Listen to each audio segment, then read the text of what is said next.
Good evening, everyone, and welcome to The Sweet Taste of Empire, Sugar, Mastery, and Pleasure in the Anglo Caribbean. I'm Beck Jordan-Young, Director of the Barnard Center for Research on Women, and I'm thrilled to welcome you to tonight's event, a book salon in honor of our dear friend and collaborator, Kim F. Hall, who will be in conversation with Patricia Matthew, Debapriya Sarkar, Kyla Wazana Tompkins, Jennifer Morgan, and Tapiwa Gambura. I want to offer a few quick notes on accessibility and gratitude, starting with a land acknowledgement. Tonight's event is taking place online, but we are all physically located somewhere, and we recognize that all land is Indigenous land. Barnard College is located on the traditional and unceded territory of the Lenape people. Events like this one come together only through the work of many people. I want to begin by thanking the BCRW staff, Nico Wright, Pamela Phillips, Hope Dector, Sandra Moyano Ariza, and Margot Kotler. Thank you also to our ASL interpreters, Cheryl Henderson and Michelle Williams, our co-sponsors, the Departments of Africana Studies and English, and a special thanks to BEM Books, who have Professor Hall's book for sale online tonight through a link in the chat. BEM Books and More is a bookstore and culinary hub owned by two Barnard alumnae that's dedicated to global Black foodways and storytelling. They carry cookbooks, fiction, nonfiction, poetry, plays, and more from authors across the African diaspora. Before we dive in, I want to quickly highlight a few upcoming BCRW events. On November the 6th, the artist and activist Tourmaline will give our McIntyre lecture on Marcia P. Johnson at Barnard, and will join us again on November 19th for an online event on queer and trans archives. And on February 27th and 28th, we invite you to join us for the 50th Scholar and Feminist Conference, featuring Judith Butler, Toshi Regan, and Big Lovely, and many more great speakers. BCRW is an academic research center that operates under the principles of academic freedom. The content of our speakers' comments and work doesn't necessarily reflect the position of Barnard College. We enthusiastically and gratefully welcome their expertise, their creative and visionary contributions to feminist knowledge across time spans and disciplines. Your support, yes, you, our audience, makes this work possible. If you're able to contribute, the link in the chat will take you to our giving page. Every gift helps us continue presenting events like this one that bring cutting-edge feminist scholarship for free to broad public audiences. We're planning for tonight's event to take place for 2 hours, ending around 8:30 p.m. Eastern Time. If you have a question for the speakers, you can type it into the YouTube chat. We'll be collecting any questions there for the Q&A that will take place towards the end of the discussion. So again, tonight's event is celebrating the sweet taste of empire, sugar, master, and pleasure in the Anglo Caribbean. And this delicious book is a product of Kim F. Hall. Kim is Lucyle Hook Professor of English and Professor of Africana Studies at Barnard College. Professor Hall's research and teaching cover Renaissance and early modern literature and culture, critical race theory, Black feminist studies, slavery studies, visual culture, food studies, and digital humanities. Her first book, Things of Darkness, was the first to use a Black feminist approach to interpret Renaissance literature and helped create a field now known as pre-modern critical race studies. She has received fellowships from the ACLS, the Newberry Library, the National Humanities Center, and the Schomburg Center for African American Culture, as well as Barnard's Tao Award for Innovative Pedagogy for her spectacular work with the Intozaki Shange collection at Barnard College. She was also the Sam Wanamaker Fellow at Shakespeare's Globe in London. Professor Hall previously held the Thomas F. X. Malarkey Chair in English at Fordham University before coming to Barnard College in 2006 to direct the Africana Studies program. Under her stewardship, the Africana Studies program at Barnard conducted the college's first cluster hire, which became the Center of Africana Departmentalization. She developed the program's new focus on Africana gender studies and with Christine Shin co-edited Rewriting Dispersal, Africana Gender Studies. She also directed the college's Middle Passage initiative, which gave students opportunities to engage in dialogue across the Atlantic about the history of the Middle Passage and the literary response to that history. Under the auspices of that project, she led student trips to Accra, Ghana, and Charleston, South Carolina. My introductory remarks are already long, so I'll only indulge in a couple of more small things. First is that Kim is truly one of the most creative, brilliant, and generous scholars I've had the good fortune to know, and we are absolutely delighted to celebrate her tonight. As with all of Kim's work, this book is gorgeously written and scrupulously attentive to language. The material is dense and complex, but the prose is deceptively accessible as Kim traces the web of materials, meanings, and relations of extraction that coalesced around sugar, spanning from the violently extracted labor of the sugar fields to the construction of daily meals or elaborate banquets, where sugar became a sticky node of class aspirations and colonial desires. Kim is currently working on a book, Othello Was My Grandfather, Shakespeare and Race in the African Diaspora, and her artwork is the subject of an exhibit at Barnard College right now in the library, Weaving Dreams, The Quilts of Kim F. Hall. This is part of the Zora Neale Hurston Centennial Celebration of 100 Years of Black Women at Barnard. That exhibit will be in the Milstein Center through June 2026. I urge anybody who can get to New York and Barnard in person to come see that. Finally, I'm proud to say that Kim is an active member of the BCRW Advisory Board, and we lean hard on her all the time. Kim will be in dialogue with Patricia Matthew, Debapriya Sarkar, Kyla Wazana Tompkins, Jennifer Morgan. I feel like I'm missing someone, but that's what I have. After Kim speaks, we'll hear from Tapiwa, who will introduce our speakers more fully, followed by short presentations from each speaker. We'll end with a moderated conversation and audience Q&A. And now I'm delighted to turn things over to Kim.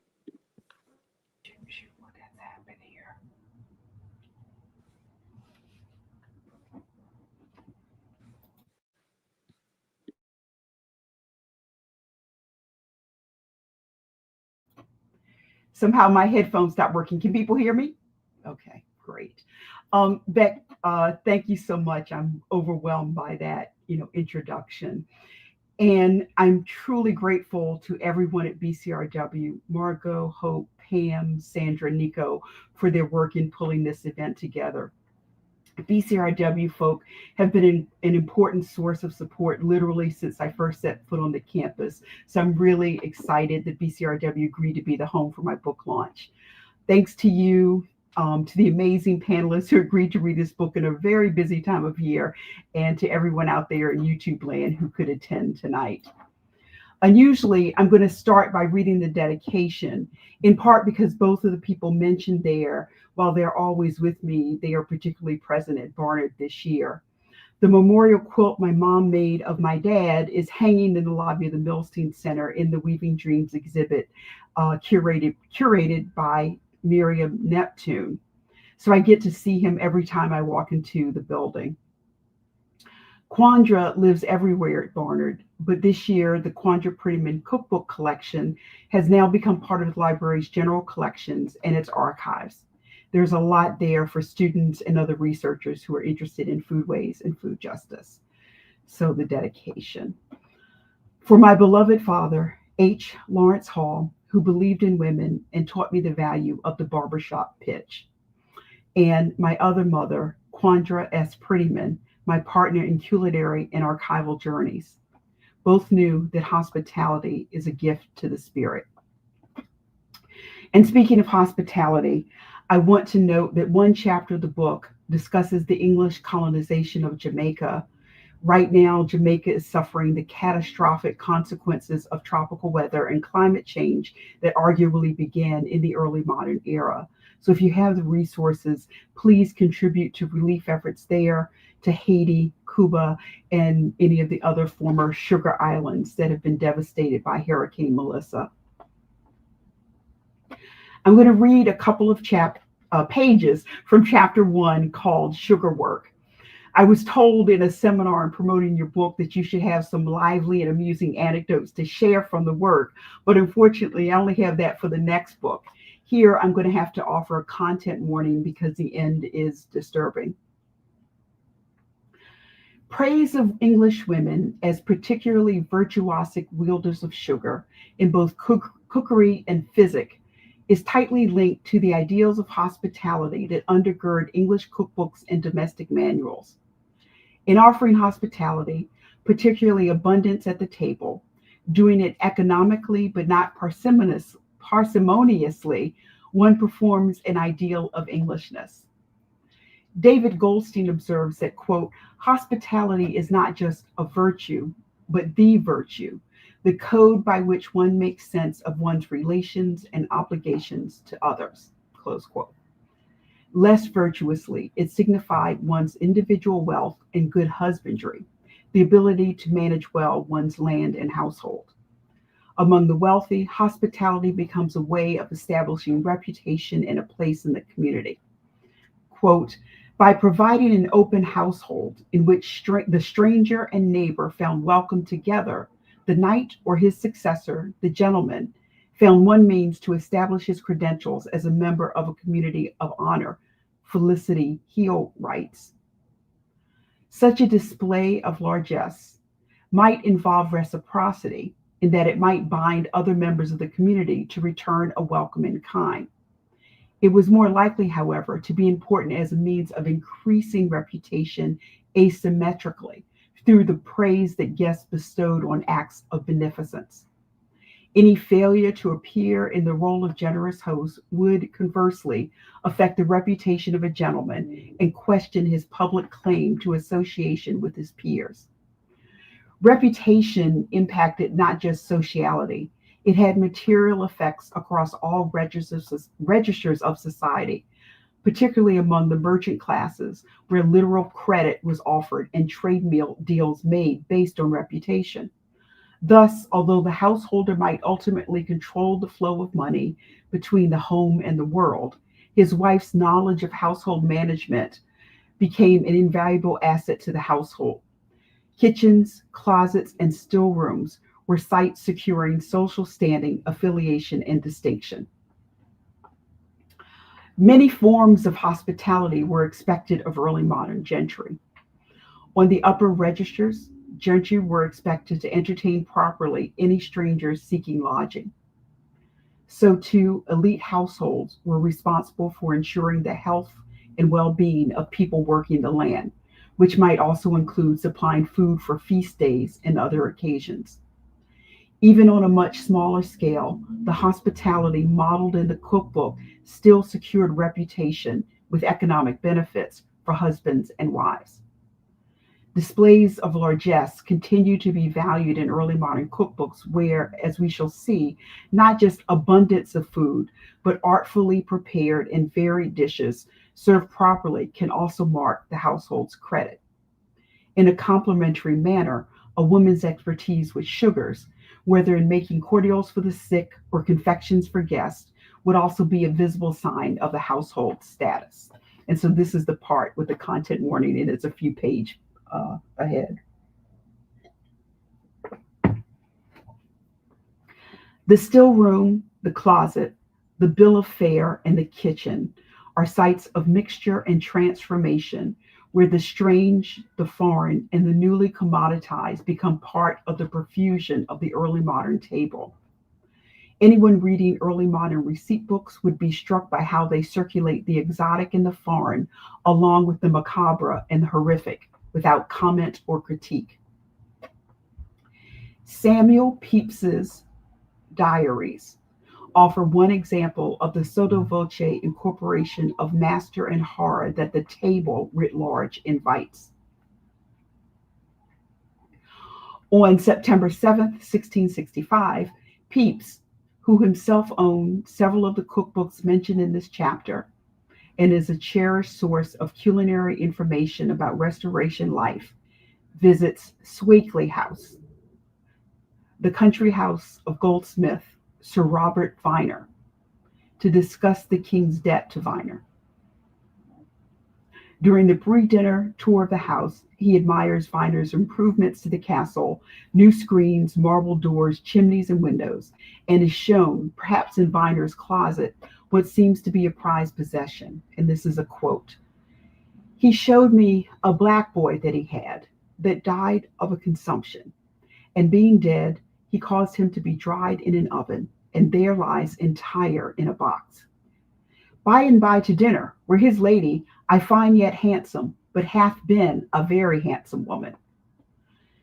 Rhetorically buried among the other pleasures of the experience, the beautiful great house with its attractive mistress, for an older woman, he's quick to note, is this dead boy made into a curiosity. Dried like a tray of comfits or marzipan, he is a visual appetizer that precedes what was no doubt a lovely meal. I assume that in life this boy, let's call him Kofi, would have been a liveried slave, dressed in elaborate clothes to serve meals to the goldsmith's important guests.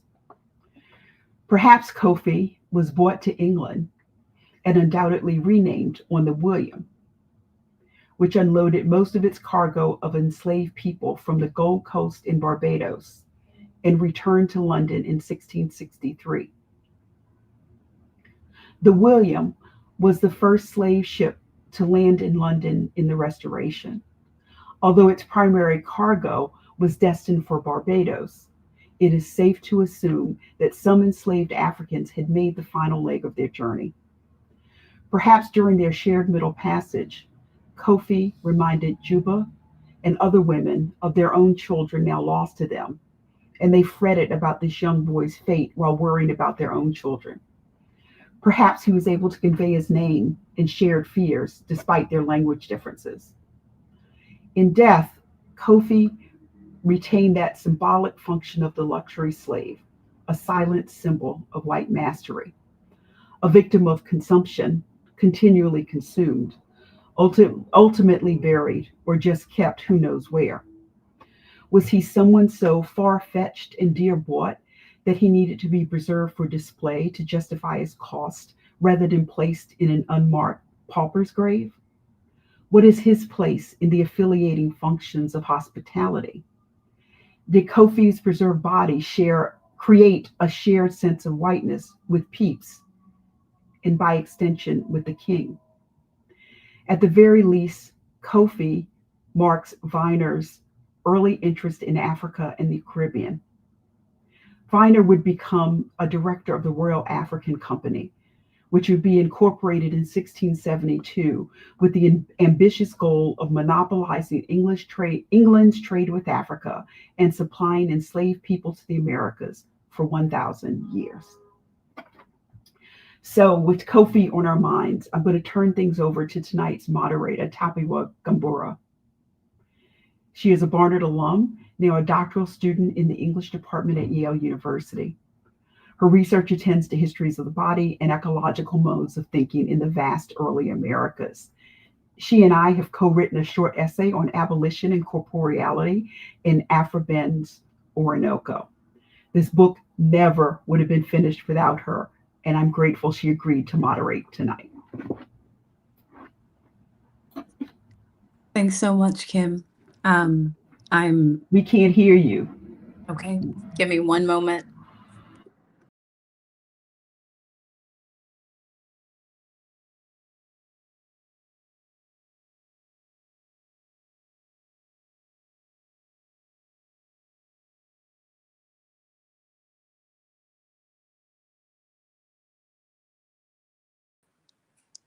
Am I here? All right. Sorry about that. I am delighted to be here and to experience this book, not in its copy edit form. So thanks for introducing me, Kim, and thank you for your introduction. I'm going to introduce tonight's panelists.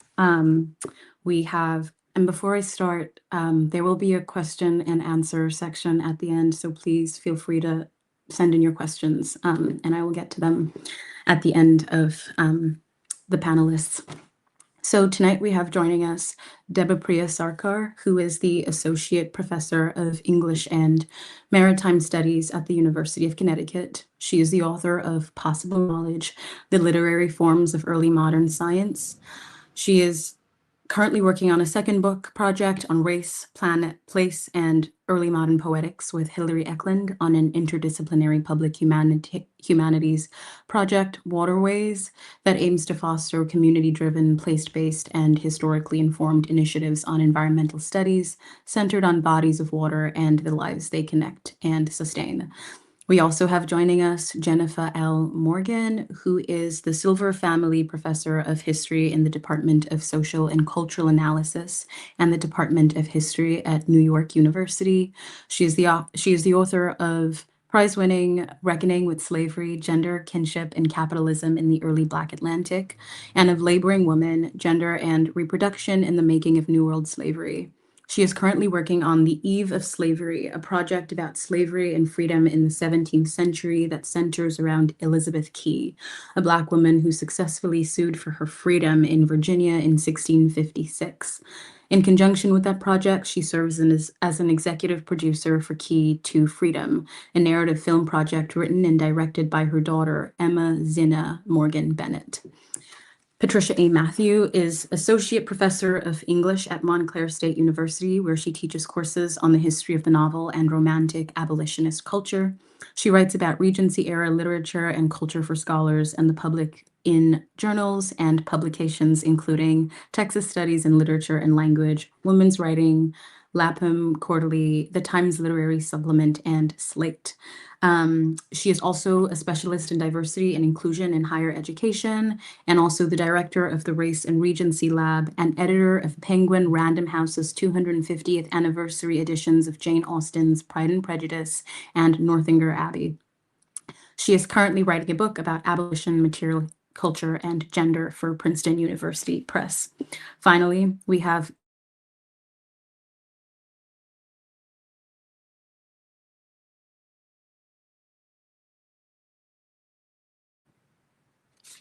at the University of Buffalo, Tompkins is a scholar of 19th century U.S. literature with a continuing interest in the relationship between food, race, biopower, and culture. Professor Tompkins is the author of two books, Racial Indigestion, Eating Bodies in the 19th Century, and Deviant Matter. Her 2012 book, Racial Indigestion, Eating Bodies in the 19th Century, received the 2012 Laura Romero First Book Publication Prize from the American Studies Association and was named Best Book in Food Studies Award, presented by the Association for the Study of Food and Society. Anyway, those are our speakers for tonight, and I look forward to hearing their responses.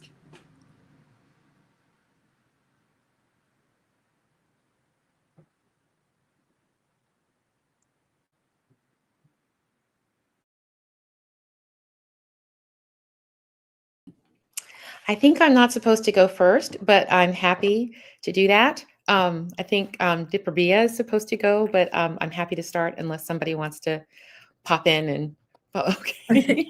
I'm here. Thank you. First, I want to congratulate Kim on this book, much anticipated, eagerly waited by so many of us. And I'm so thrilled to be able to be in conversation with everyone today. And thank you to everyone at the Barnard Center for Research on Women for organizing this event and giving us the space to think about this book. And I'll just say I will speak today primarily about the book in relationship to early modern literary studies. So, okay. The Sweet Taste of Empire, which is about England's Atlantic sugar trade in the 17th century, will be of immediate interest to scholars in pre-modern critical race studies, or PCRS, whiteness studies, food studies, and environmental justice. I would argue this book is also a vital read for anyone who works on early modern women, as they will see how the conspicuous presence of English women in the archives contrasts jarringly with the glaring absence or erasure of Black women's lives, experiences, and labors, despite their critical roles in the sugar trade. Through such contrast, Hall's book invites us to interrogate the neutrality and transparency of the archive as a concept and a place, and to reconsider archival methods that have shaped so much of historicist scholarship in early modern literary studies. Yet, The Sweet Taste of Empire is so much more than its historical context and its literary readings.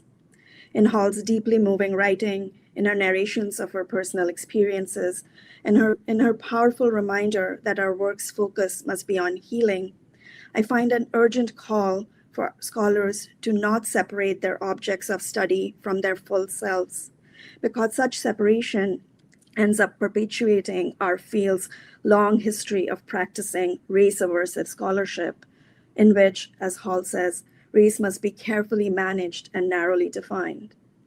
Instead, we might take The Sweet Taste of Empire as an inspiration both to seek expansive pathways in several strands of early modern scholarship and to reimagine ourselves as researchers, teachers, and writers.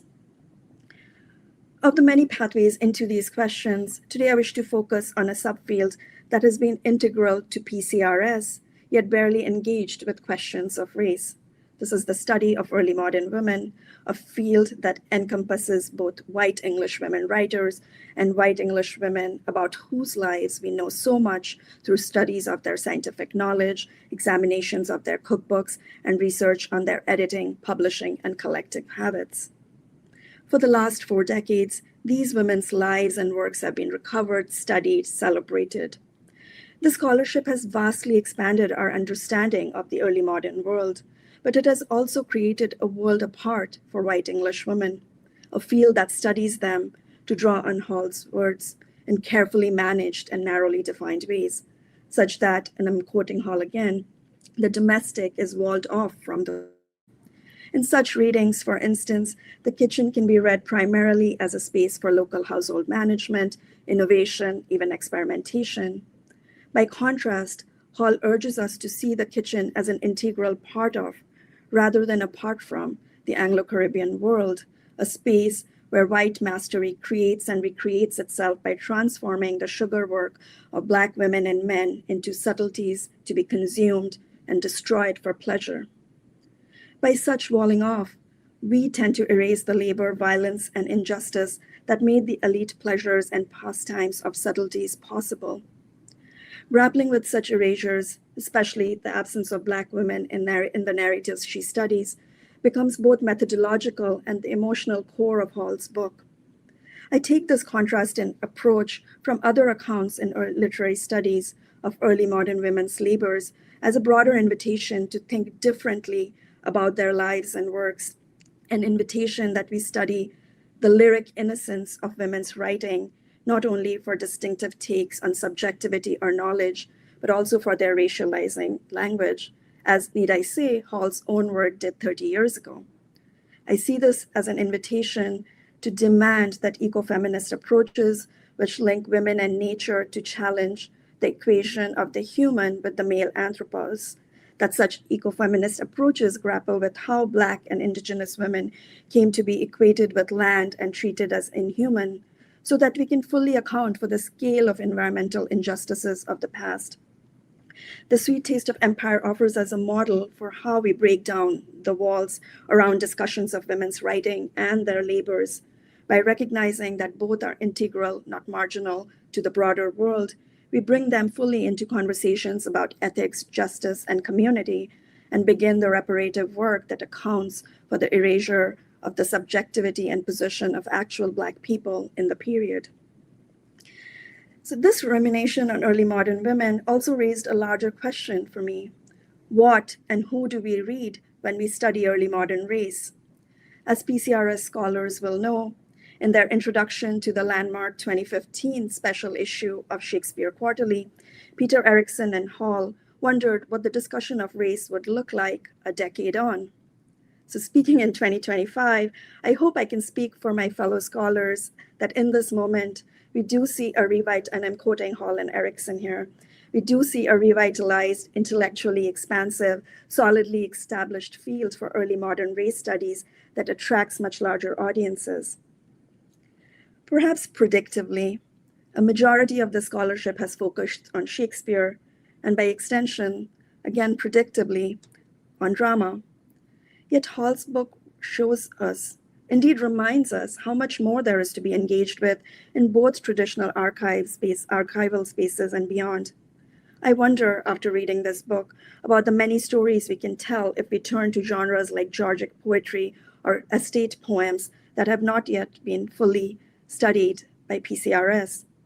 Or perhaps we can attend to forms like the treatises on Barbados that read like cookbooks in order to ensure that we do not overlook entire geographies. Or we might even turn to ledger accounts that raise different questions about identity, embodiment, and personhood that at first glance might seem impersonal, abstract, and frankly, non-dramatic in a broader sense of the term. The sweet taste of empire holds many such invitations for literary scholars, even in less explicit ways. Do work on poetry and race. Turn to husbandry manuals and estate poems to think about race, gender, and class. Link your concerns about environmental issues to white mastery rather than undifferentiated understandings of the human and the non-human. Ultimately, Hall's book reminds us that we must not only reimagine the scope of our archives, whether scholarly, historical, or literary, but that we must also grapple with how and why we engage with them, and especially how we account for archival silences rather than just attend to what is present. In other words, our engage with the archives is related to our questions about method, a reminder that our political and ethical commitments are evident in our methodologies. One of the things that has stayed with me in sitting with Hall's book is how supposedly correct codes of scholarly conduct, whether to read literary text for their aesthetic value or whether to know how to extract appropriate information from a source, can function as restraints. Such restraints hinge on performances of scholarly innocence that aim, as Hall reminds us, to preserve the innocence of the past by naturalizing, eliding, or erasing violence, brutality, and white mastery, both in the materials we study and in our own practices. To step out of this bind, Hall reminds us, we must understand healing as the focus of our work. This, I hope, is what we can all hold on to as we take the sweet taste of empire with us on our own scholarly and personal journeys. Thank you. And thank you again, Kim, for this book.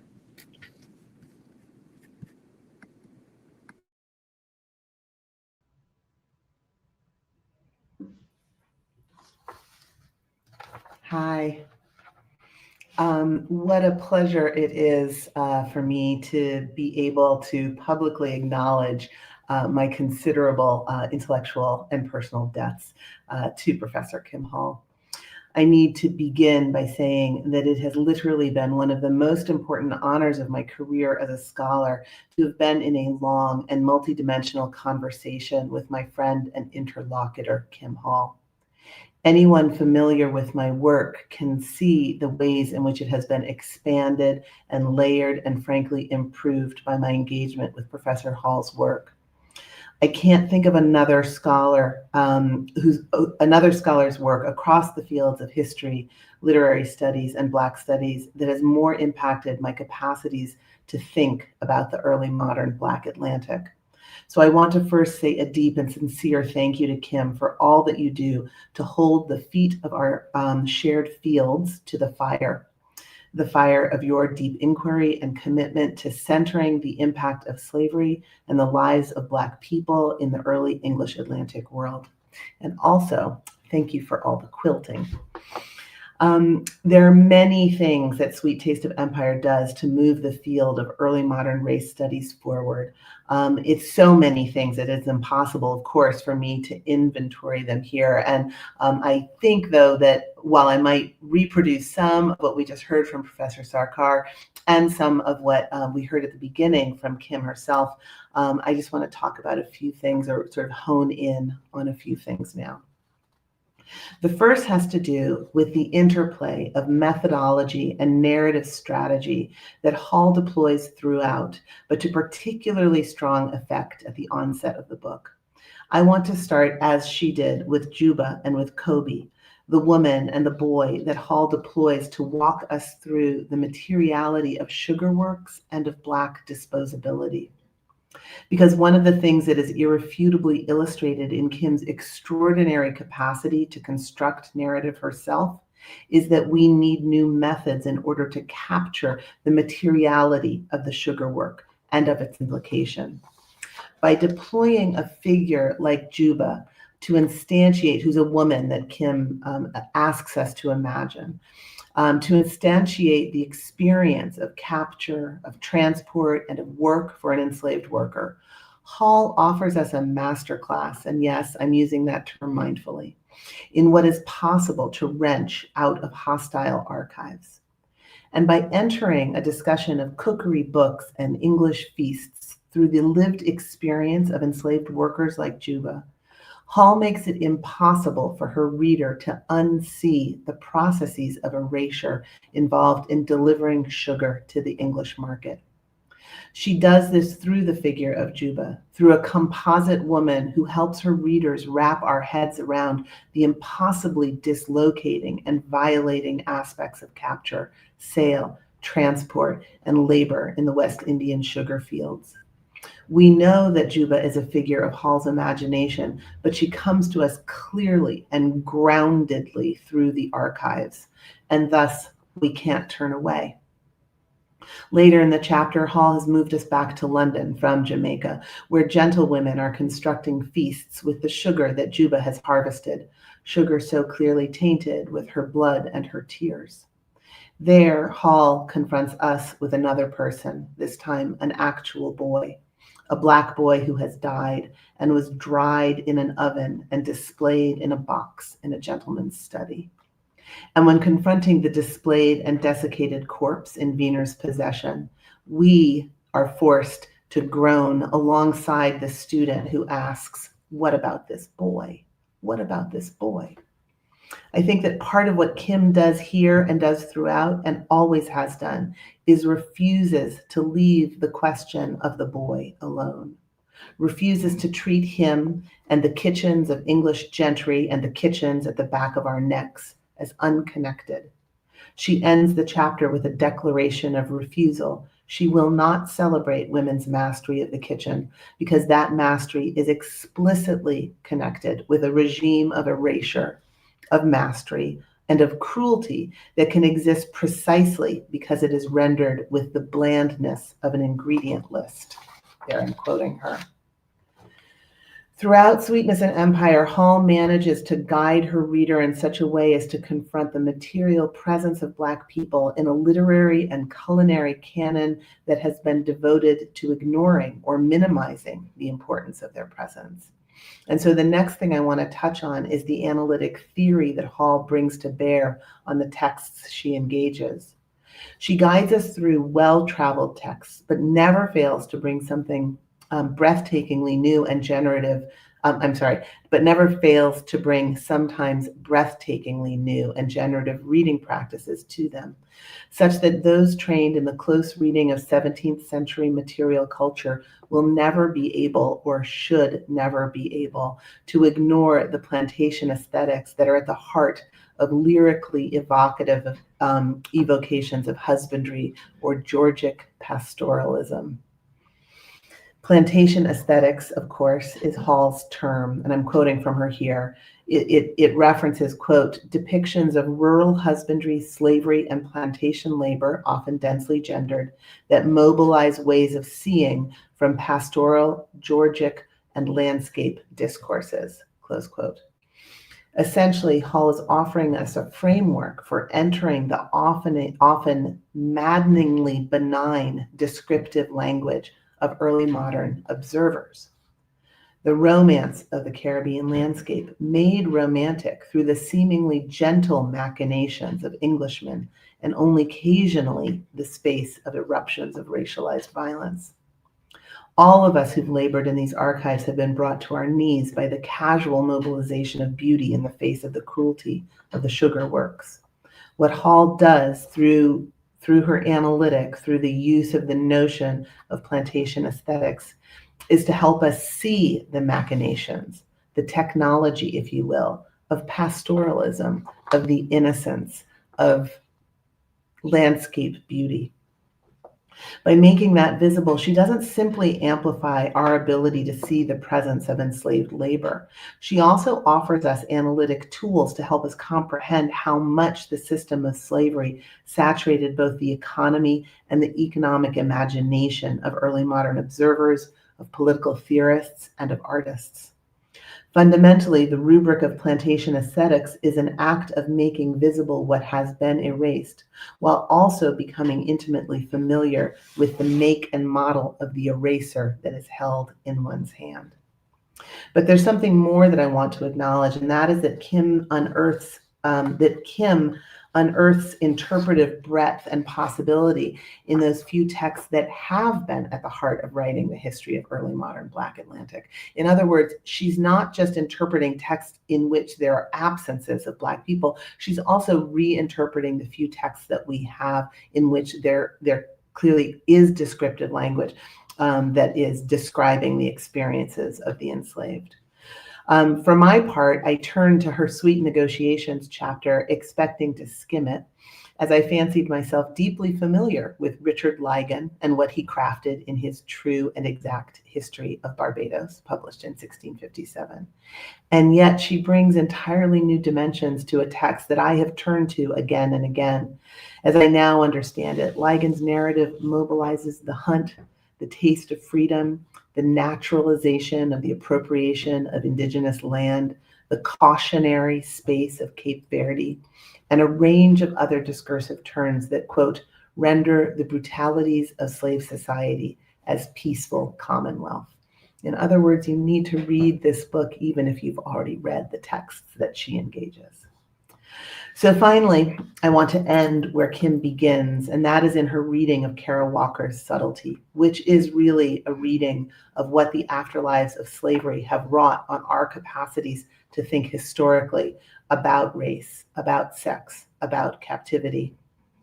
Kim names a problem that so many of us have spent years now grappling with, and that is the violence of slavery's archive.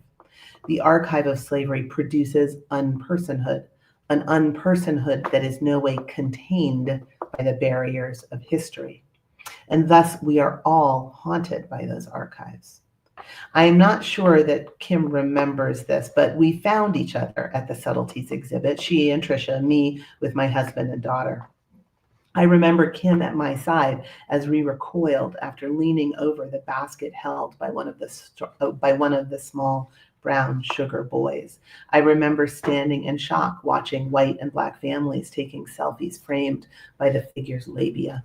I didn't have words then to grapple with what Kim so perfectly names as the desire for amnesia, the enforced forgetfulness, a state that is rooted in the early modern Black Atlantic, but that haunts our present even now.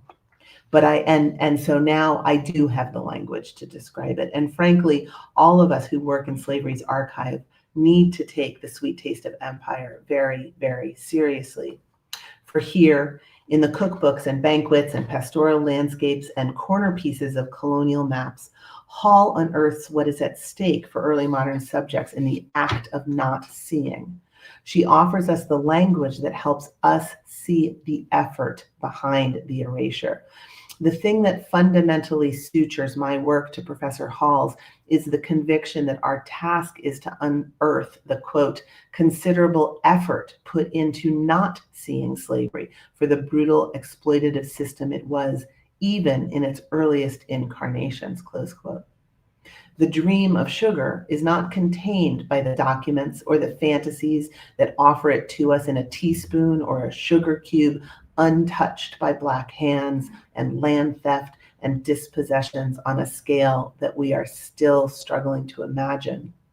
The dream of sugar, its whiteness, its sweetness, its specialness, and its mundaneness infiltrates our archives as well, and thus threatens to engulf historians and literary scholars alike in the slightly sticky film that we all felt as we exited the Domino Sugar Factory into the blinding Brooklyn daylight. What I know for certain is that Hall's refusal to treat the early modern period as though it is walled off from our present capacities and incapacities to understand history's presence is one that will fundamentally transform the worldview of all of her readers. And I, for one, am exceedingly grateful to be one of them. Thank you.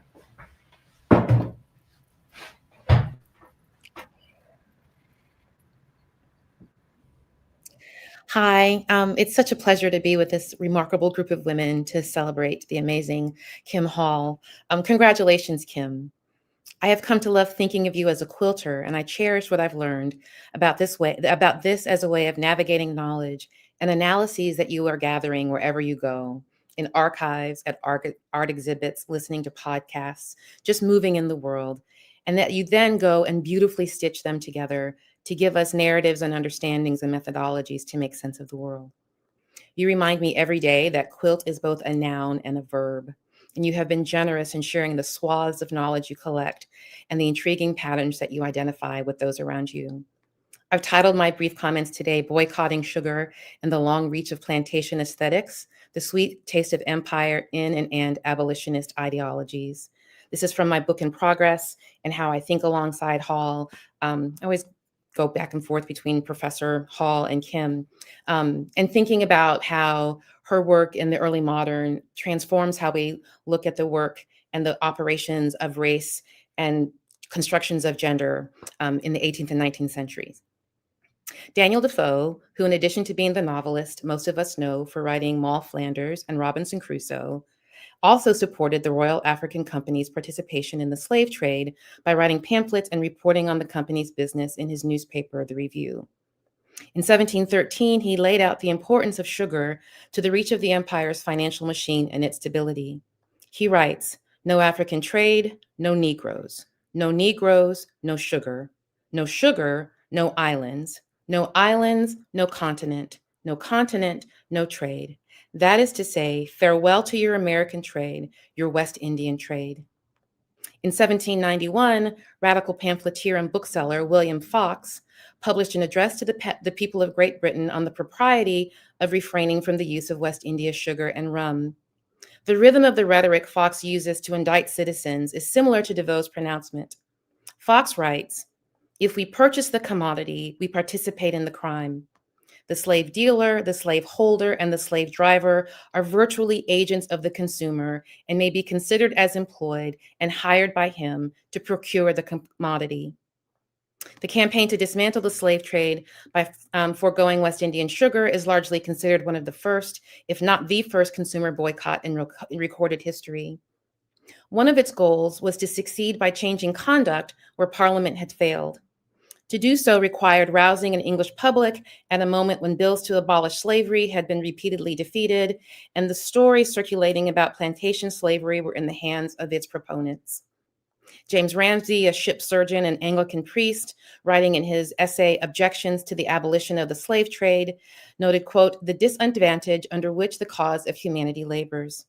He explains that, quote, "the advocates for slavery are industrious in making good their cause. They are numerous, united, and powerful. They can refer to calculations, command returns, bring forward evidence of any sort, or rank in number." He compares this propaganda machine and the myriad parts to the challenges abolitionists faced. They must, he shrewdly notes, sift out proofs of things which they want to establish, from dark hints, from casual information, from timid, reluctant witnesses. They also had to combat what Hall calls throughout her study plantation aesthetics. It is a term she develops to describe the mode of representation that aestheticizes labor by enslaved people. She identifies plantation aesthetics in travelogues, poems, pamphlets, maps, letters, promotional materials, and an array of early modern texts. It has been a productive myth of mode making. According to Hall, it accomplishes an array of things that she talks about over the course of the study. It promotes the Caribbean for a British audience by, quote, making visible its potential pleasures while disappearing the specifics of the emerging labor systems. It occludes labor, race, and gender anxiety. It offers idealized notions of land and land use. It trains viewers and readers to, quote, see stability, plenty, and profit rather than physical and epistemological violence. She describes the, quote, beguiling effects of plantation aesthetics, where the Caribbean representations, both visual and verbal, convey to their English audience an idea of home. Finally, and to be clear, this is not a comprehensive list, Hall notes that plantation aesthetics, quote, imagine slave-driven sugar economy as a type of, quote unquote, natural increase. This idea of natural increase is echoed in the move to dismantle the slave trade in the West Indies by boycotting sugar. In this pamphlet, Fox notes why his efforts focus on sugar. He lists easier crops to cultivate, cotton, pimento, and coffee, and then explains that, quote, 1 acre of sugar requires as much labor as 3 of cotton. He also explains that sugar disrupts the, quote, increase among the enslaved. To be clear, he is not using increase in the way that Hall does above, but the abolitionist is gesturing towards the reality that the sugar calendar was especially brutal for pregnant women, pregnant enslaved women, a harsh truth sentimentalized in anti-slavery poems written by British women in the 19th century. I would note, however, that Hall's observation that land is gendered female in gendered female in plantation aesthetics, and so the usage of increase has productive overlaps. Fox also explains that the high price of sugar will tempt planters to use land for the crop that will, and I'm quoting him here, deprive his slave of their provision grounds. In addition to protecting the economic interests of the East India Company, the sugar boycott, which is as much about controlling consumption as it was a philanthropic exercise, did a few things at once. First, it made an international eco-political debate a local matter by attaching the success of the abolition campaign to British conduct. In this way, it is an extension of conduct manual culture from the 17th and 18th centuries that instructed young women rising into gentry via marriage about how to manage a household, what their moral obligations were, and the proper activities for their leisure. And I have to tell everyone to read Patricia Akimi's book, Shakespeare and the Cultivation of Difference, Race and Conduct in the Early Modern World. By making the English family as a unit responsible for its success, the boycott put the notion of a Black family's unity in the hands of white British people. Instead of individual men like Granville Sharp, William Wilberforce, and Thomas Clarkson, or anti-slavery societies like the one he founded in 1787, Fox imagines a family, one led by both women and men, that curtail their behavior with a material impact on enslaved women and men. One of the strategies he uses in his pamphlet is to corral benevolent impulses by offering a philanthropic scheme with its own arithmetic. First, Fox describes spots of human blood, not spotted, sugar that's not spotted but dyed scarlet. He builds on that spot of blood and argues that in every pound of sugar, we may be considered as consuming 2 ounces of human flesh. He then argues that horror and dismay would give place to peace and civilization through a cost of about 3,000 miles, and marks out the land that would be necessary to abolish the slave trade via the boycott of sugar. He explains that 5 pounds per week per family for 21 months would prevent slavery and murder of 1 enslaved person. This he extrapolates into 8 families giving up sugar for 19 and a half years to save 100 enslaved people. He then claims that 38,000 families could stop the trade altogether. Fox's math comes from the ledger plantation managers presented that calculated how much sugar individuals enslaved people could be expected to produce in a year. He reverses that math and adds English usage to the equation. Such specificity balances sentimental pleas, adding the sheen of rationality that numbers bring to the debate. It also offers the ideal of a moral ledger that's picking up one of the themes of plantation aesthetics that makes the abolitionist almost saint-like in their process and in their urge to abolish the slave trade. This math, it should be noted, was printed on cards that women circulated across the country. It doesn't seem that the boycott meaningfully disrupted the slave trade, but the idea of sugar soaked in blood and the math of abstention was such a powerful and distasteful image that those who tried to defend the sugar industry were required to explain there was no blood in sugar, specifically the sugar now sweetening the tea sipped from dainty cups across the country. Thinking of the sugar boycott as a disruption of plantation aesthetics is helpful if we want to understand the powerful narratives of benevolence that emerge alongside it. Ones, I argue, that contribute foundationally to the idea that white women's political ambitions were more palpable if they were attached to the notion of saving Black families. Fox, I would argue, wants to draw the British population into the kind of moral husbandry necessary for the stability of the state, which Kim outlines as the foundation to English economy. She writes, England's dominant icon for reciprocal social relations, national order, and economic well-being is the rural estate or the country house. Even before the development of the country house poem in the 17th century, texts on husbandry authorized themselves through notions of true Englishness, constructing national character based on rural values and thrifty home economics. Everyone who works on the 19th century novel will understand the implications of understanding the estate in this way. For Fox, the culture of husbandry works this way, where the care of cattle and crops and the management of resources is replaced by the so-called benevolent abolitionists with the notion of caring and cultivating enslaved Black families, a morally compromised position. Even a cursory glance, as I've offered here, of the sugar boycott shows how the cultural mechanisms that Kim names in the early modern period look, read, and feel in the final decades of the abolitionist movement in England. In the boycott, in plantation landscapes that forward myths of amelioration to anti-slavery sentiments used to decorate teapots, teacups, plates, and soup tureens to portraits. By conclusion, I want to highlight that Hall notes that plantation aesthetics depend on multiple erasures, and she lists them thoughtfully: indigenous cultures and history, the dehumanization of slavery, of democratic failure, and the pressures of intra-European colonial competition. In this, Hall has offered a robust, nuanced methodology that is unfettered by an attachment to the neat narratives we want to tell ourselves about liberal progress and the myths of abolition. In one moment in her book, she describes herself as promiscuously mingling Georgic and pastoral modes because they are useful for how they represent plantation life. I love this framing. It reminds me of how Lisa Lowe thinks about the archives early in the intimacies of Four Continents.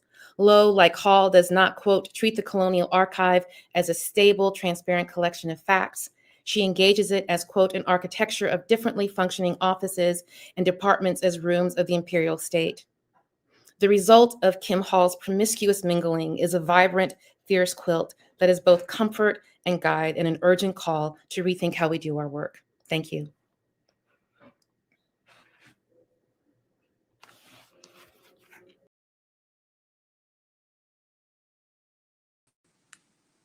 Hi. Okay.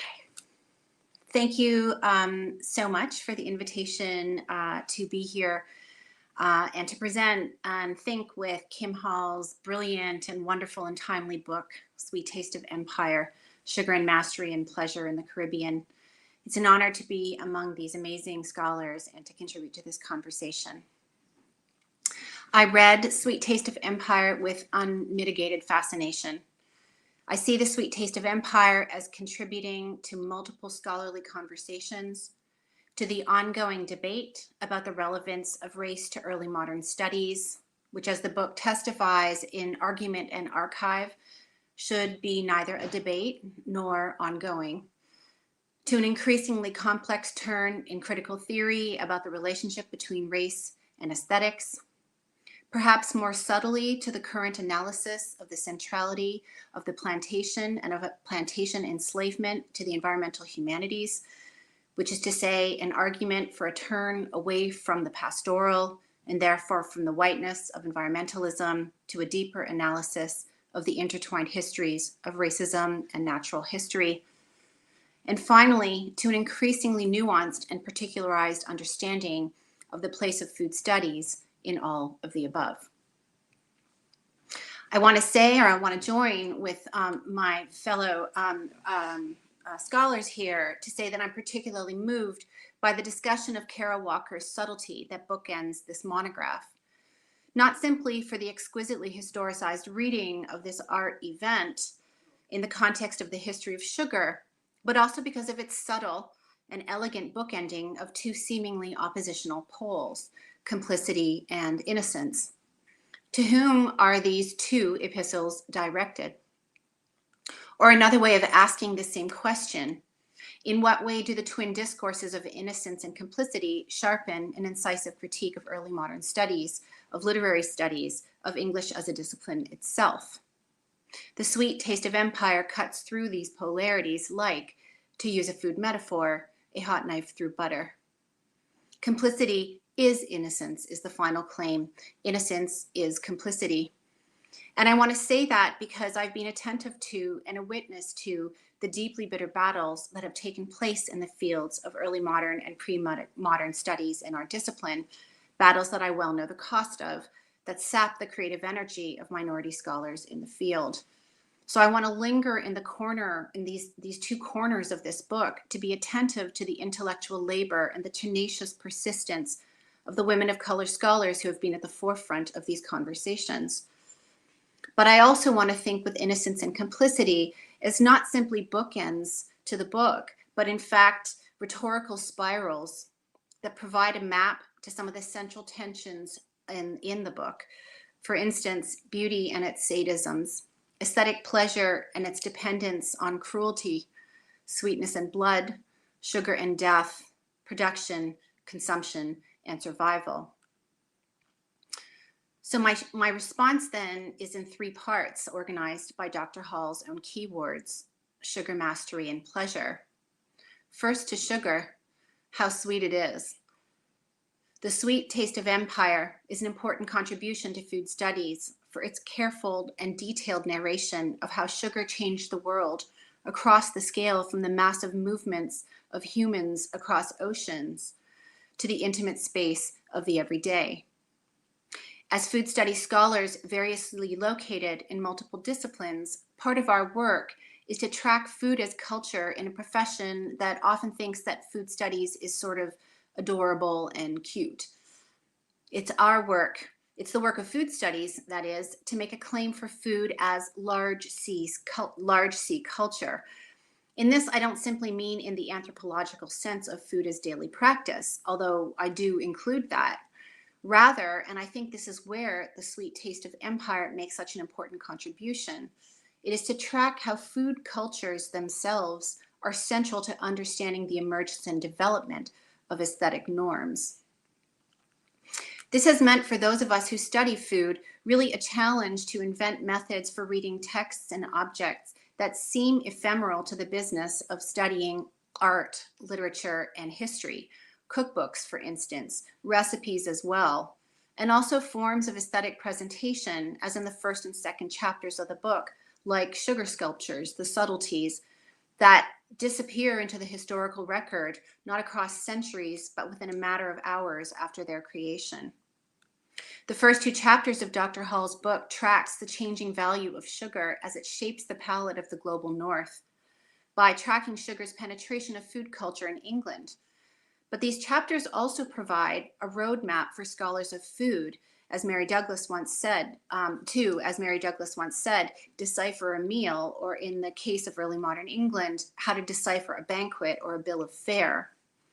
The answer here, as Hall shows, is that more than an unrolling of courses, a syntagmatic unrolling of courses like a sentence, as Douglas said, every meal is the refined byproduct of an elaborate transnational production chain. The complexity and cruelty of that production do not paradoxically underlie the aesthetics of hospitality, abundance, and variety that come to mark the early modern banquet and its bills of fare, as exemplified in the dish called olio podrida, which, by the way, is also a dish that makes an appearance in Uncle Tom's Cabin. But rather, as Hall shows, the sugar production chain is the condition of abundance, hospitality, and variety. I use the word chain here on purpose, as in a production chain that reached across an ocean and 3 continents, because as Hall shows, sugar chains and thus extracts from Black women's labor, knowledge, and creativity to produce white women's gendered class affiliations, as well as their intellectual and artistic empowerment at the table. Sugar is work, writes Hall, but the work is bitter. And the important contribution of Dr. Hall's engagement with these long chains of production is simply to make them visible, to make visible the many phases through which sugar is itself elaborated on, refined, shaped, processed, and rendered edible. It begins in the theft of humans from the African continent, and it ends up in the pleasures of the jelly that waits at the end of the English table.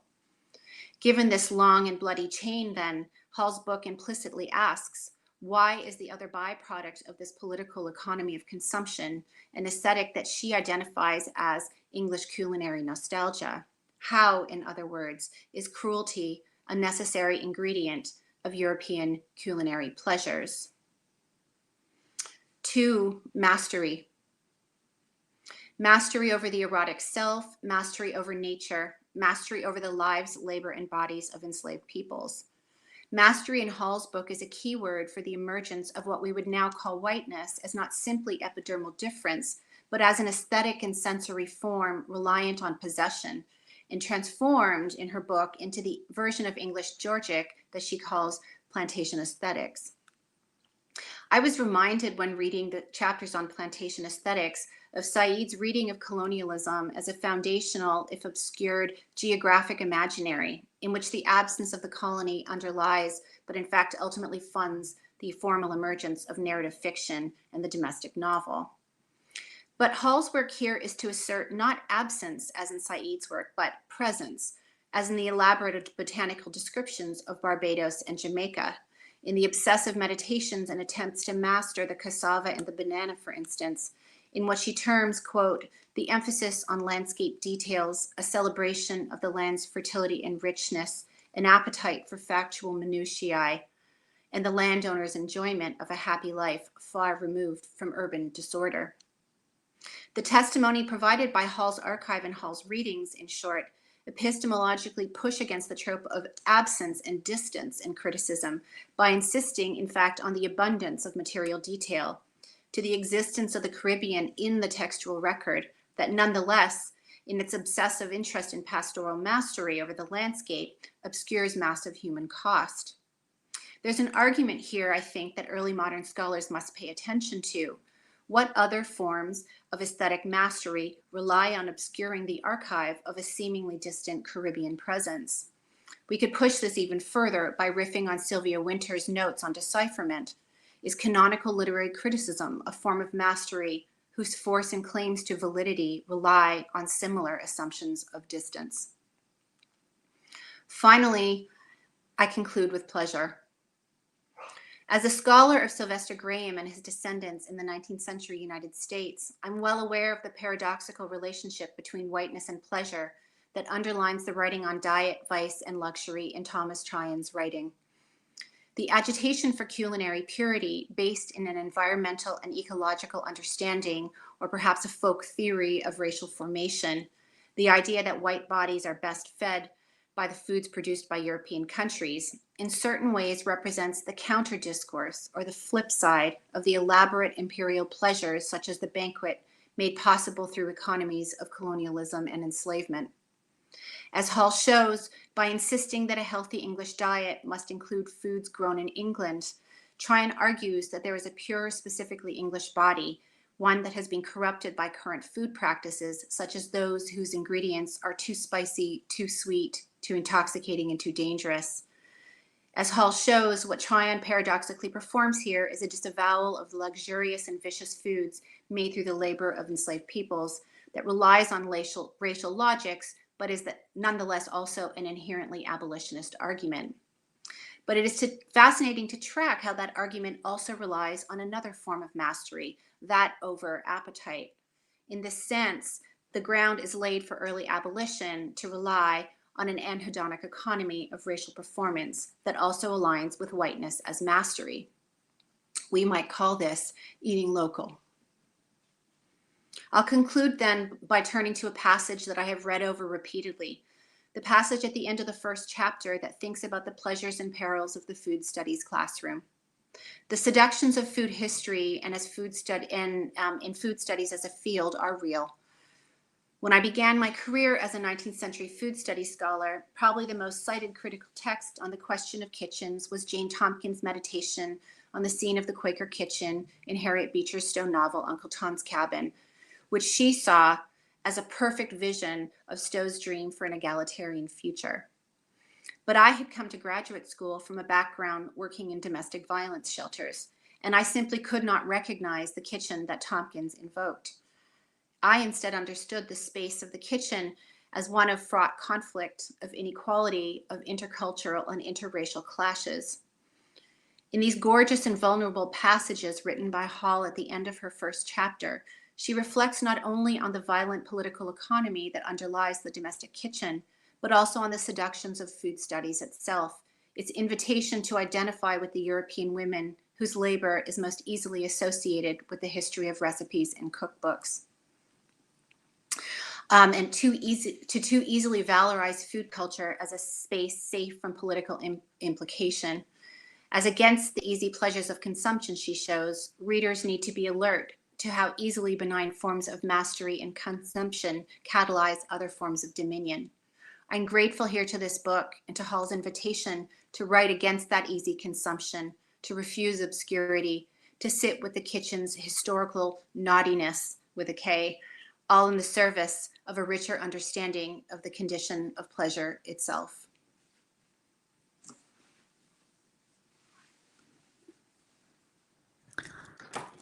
I am reeling for the most part, and so grateful for all of the panelists and the care and also the invocations to continue to wrestle with the naughtiness. And so I'm going to ask several questions that have been on my mind throughout this panel, as well as some of the ones that the audience has been fielding. But I think because you start here, Kim and Jennifer, you also brought coffee up as a central figure in the ways in which to think about Kim's book. And I just keep returning to Juba and Coffee, who exist for me at the threshold between the silences or violences of the archive and literary criticism.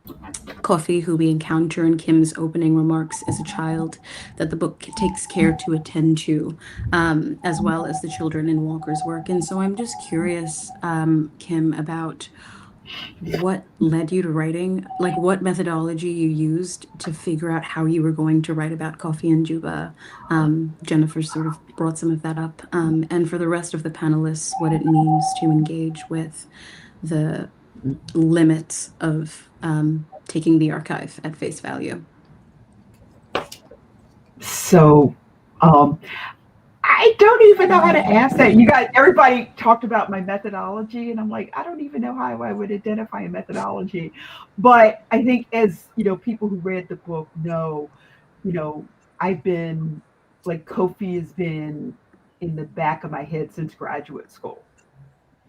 And in graduate school, I had amazing advisors. So it wasn't even about them, but like, there was no space really to talk about Kofi and his life, because if somebody doesn't have a name, right, it's hard to even, like, you dehumanize them even to saying, oh, that black boy in Pepys's diary entry. So I felt like and I think if I remember correctly, I think I rewrote the section with Kofi after I had written a section with Juba. And Juba, the historians, I all praise to you guys who can describe these processes and keep it alive for the reader. And for me,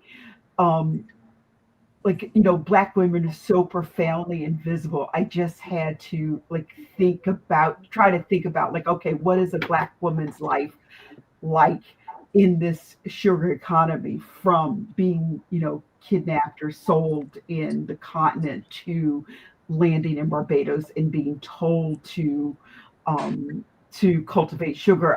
When I was with the students in the Middle Passage students in South Carolina, the head of the Caw Center took us into the middle of a forest that was kind of uncultivated land, and said, and he made, look around. It was like 2 o'clock in the afternoon and a bright sunny day, but once you got into the forest, it was like dense overbrush.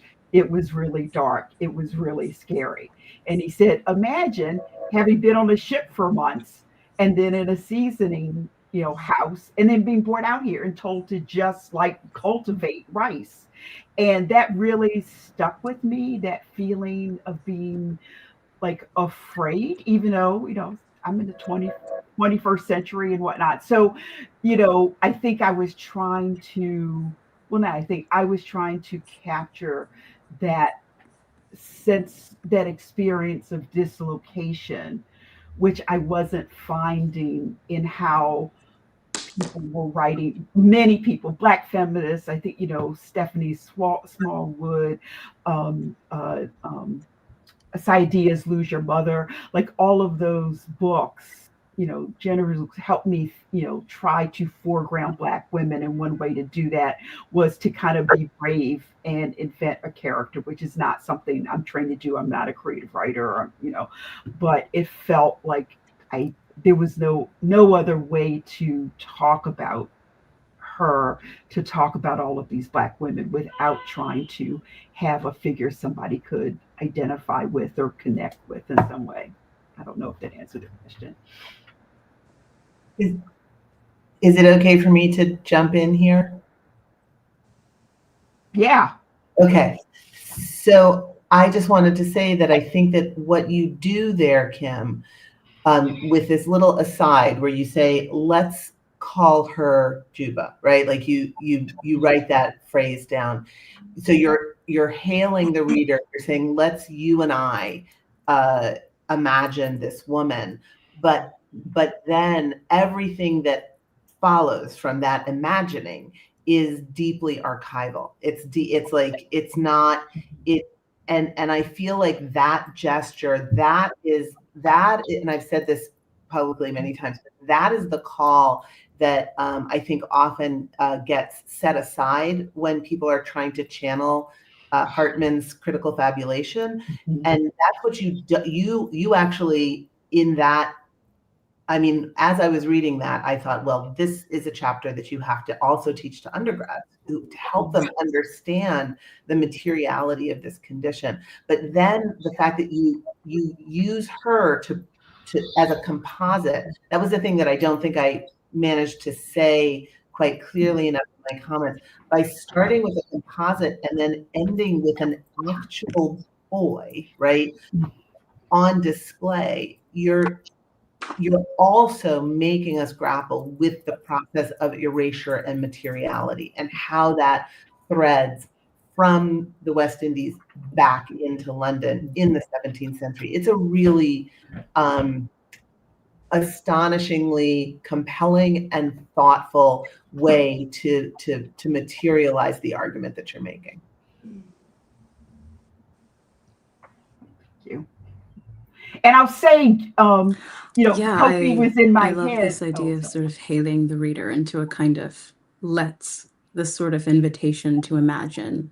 And there's also something here that's coming up about the classroom as a sort of site of interrogation of what it means to engage with race making in the early modern archives, not as a checklist, but as a site kind of roadmap.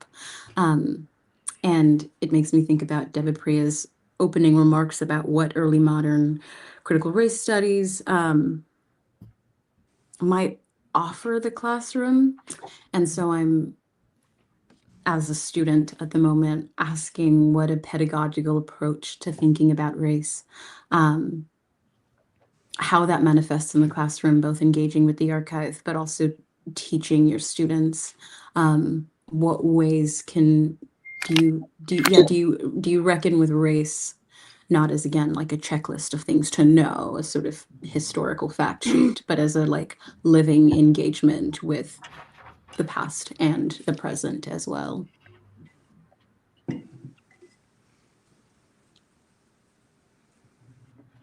I can start in thinking about one of the challenges that my students face is thinking about race and suddenly feeling a need to come up with a narrative or a logic that sort of excuses or wants to contextualize race making with a sense of people didn't know better in the 17th, 18th, and 19th century.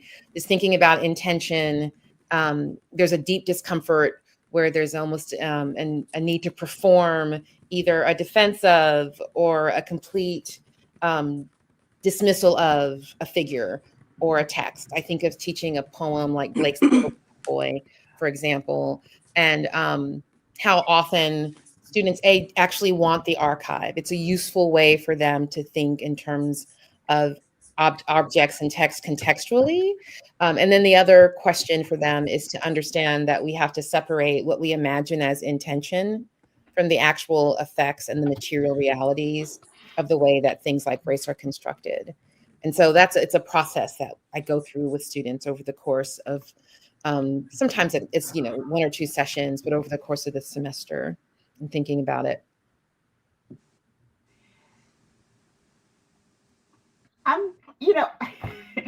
They're like, when we're thinking about, a kind of pedagogy of race, right?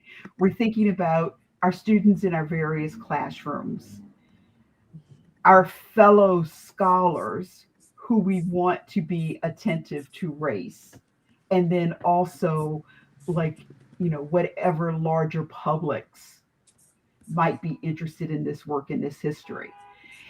And the challenges are different for each, and I guess you might have seen my frustration in the book with peers, right, who I think want PCRS scholars to give them an easy kind of checklist or methodology for, like, this is how you study pre-modern race, and I can give you like a blueprint, and then you can just use that, put it in your book, in your one chapter on race, and then kind of walk on out, and go on to your next book.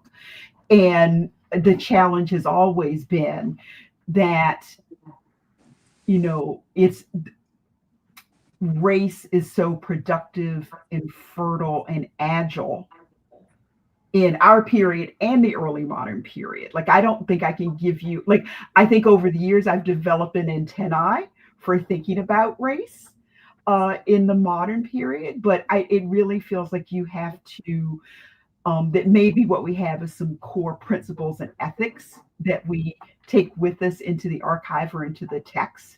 And then there's a way you just have to sit with it and think about how you marry what you can see with what the text is erasing. Right. And that's, I don't know what to say other than it's really hard. And it's hard to see and hard to write about in a kind of coherent way, in the way that, kind of Western writing, and the way we teach our students to write, go from your proposition and have your evidence and that kind of thing. And it's that in some ways is not conducive to showing the kind of things I think we all in this, this event want to show. I'm going to shut up. I mean, I'll say, just thinking about food, that, food and like material culture, as many of you know, is one of the ways it provides sort of one of the threads through which to follow absent bodies, because commodities are often traveling on the same circuits that the bodies made invisible that are connected to those commodities also traveled. And then also because, food is metonymic and symbolic of, always metonymic and symbolic of so much else, whether it's human energy or labor or time or theories of the body, or of as you show so well, these structures of political economy and these commodity chains that form the very foundation upon which the thing we're reading is produced. So that for me is one of the fecund, gifts that's produced by thinking with food, is that it actually maps the erasures of body, not in a one-on-one relation, right? But like it maps the erasures of the bodies of the people that are not supposed to be there, whether that's tea or coffee or sugar. Yeah. I feel like that's given me an opportunity to jump in, Kyla, and say that, this project began as a project looking at like the big four, sugar, tea, chocolate, and coffee, and how they were associated with people of color. At least in, from what I had seen in visual culture working on the first books. I think that's a really important and astute point to think about. And I don't know about your experience, Kyla, but, when I was teaching, like, food, ethnicity, and globalization, the students seemed more willing in certain ways. Like if you start with food, like they're very eager to think about the role of food in their lives. And most of them I can get to then thinking about, gender, race, class, and that kind of thing, in ways they might not have if I had started, the other way around. Yeah, it's palatable. Yeah. Yeah. And first they're often like, food studies, is it going to be like brown chocolate, white chocolate? Like they are we going to do this? And then like the pleasures get more complicated and more complicated and more complicated. And I think like your chapter on Tryon, am I saying that right? I think it's Tryon, yeah. Tryon. But on Tryon is one of the ways that a food studies classroom can make a left turn, which is to actually think about how even that's a echo. The performance of virtue is itself racialized, right? And that actually, that it's really easy to track luxury and vice and the racialization of luxury and vice and sensation, but actually anhedonia, right? Like the suppression of sensation, the aversion to sensation in the service of certain forms of virtue. That's a point in the classroom when people are like, wait, like my vegetarianism has a history, right? Like my veganism actually doesn't excuse me. And then that's for me, and the interest in like how far aesthetic analysis can actually expand into, what Amit Rai calls the ecology of sensation that constitutes race.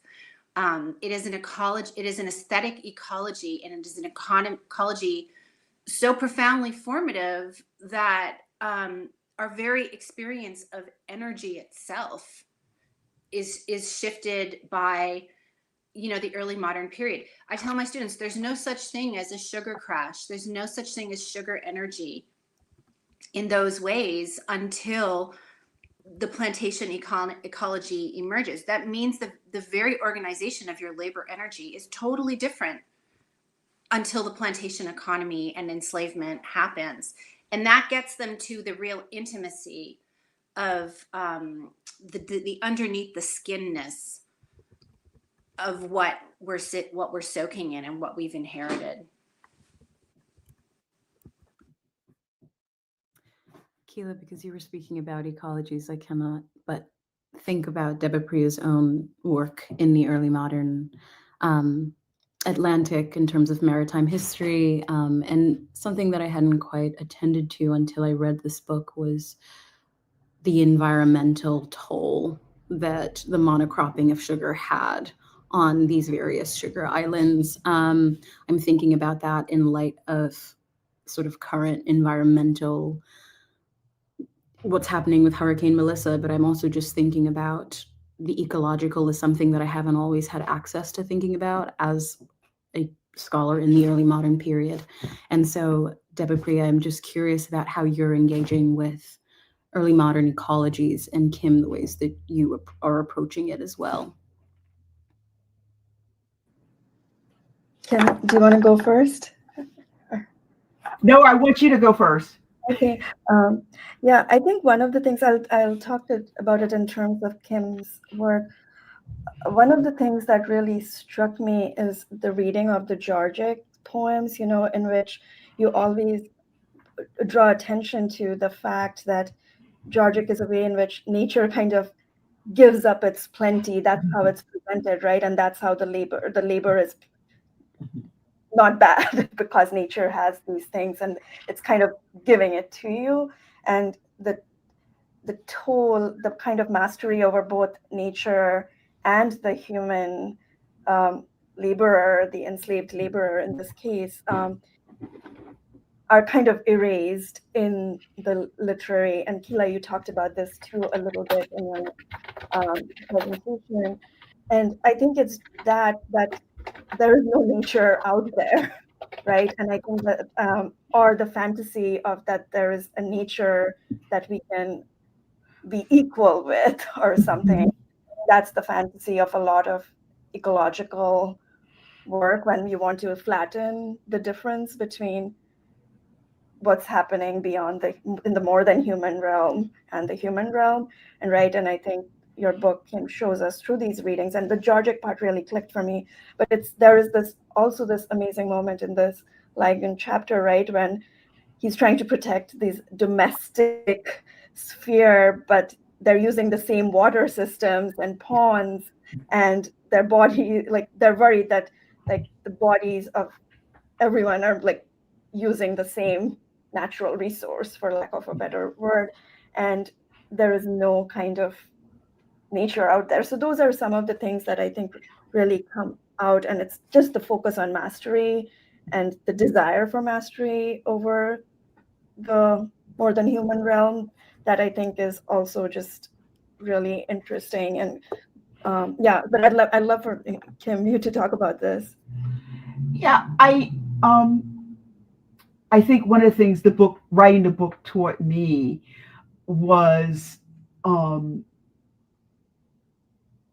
to think about mastery in a really kind of holistic and broader way, so that if you're exercising mastery over people, you are, by definition, you're controlling the environment. And I, in teaching, food studies, like I remember having this conversation with the class about, we're studying Levi-Strauss's The Raw and the Cook.